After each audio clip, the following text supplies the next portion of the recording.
তরমুজ হয়েছে, তবে বৃষ্টির কারণে তরমুজগুলো বড় হয়নি। দেখেন তরমুজগুলো দেখেন।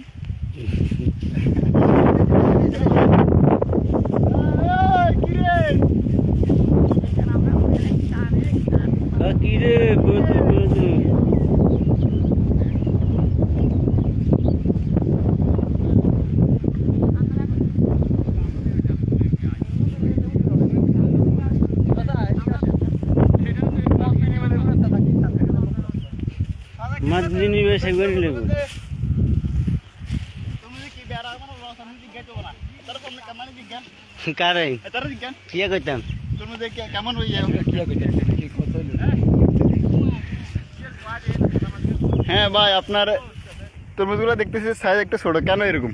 এই যে ভাই, দীর্ঘদিন বৃষ্টি না হওয়ার কারণে আমাদের ক্ষেতের তরমুজগুলো ছোট হয়ে গেছে। তো আমরা আশাবাদী যে এখনো ক্ষেতে লস হওয়ার সম্ভাবনা নেই, এখনো লাভ হতে পারে। এই যে তরমুজগুলো দেখতেছি, এগুলো ড্রাগনের সুপ্রিম সিড কোম্পানির ড্রাগন জাতের তরমুজ। হেভি ভালো ফলন হয়েছে, দেখতে পাচ্ছেন সাইজটা একটু ছোট, কিন্তু তরমুজের কালার খুব সুন্দর। কয় একর জমি চাষ করছেন? আমরা এখানে প্রায় 20 একর জমি চাষ করছি। অনেক ভালো ফলন হয়েছে, বৃষ্টি হলে আরো ভালো হইতো। আশা করা যায় যে দেখতেছেন আমাদের কাছে কিছু ড্রাগনের ভালো জাত কালেকশন আছে। দেখেন, এই যে দেখেন তরমুজগুলোর সাইজ অনেক বড়। এই যে এই জাতের তরমুজগুলো দেখতেছেন, এগুলো হচ্ছে যে সুপ্রিম সিড কোম্পানির ড্রাগন। ইনশাআল্লাহ ব্যবসা হবার কিছুটা সম্ভাবনা আছে। হ্যাঁ, এখনো কিছু সম্ভাবনা আছে তরমুজগুলো।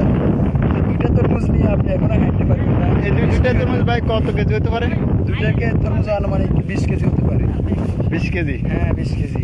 দুইটার দাম আছে কত বাজারে? দুইটার দাম বাজারে প্রায় 600 টাকা আছে।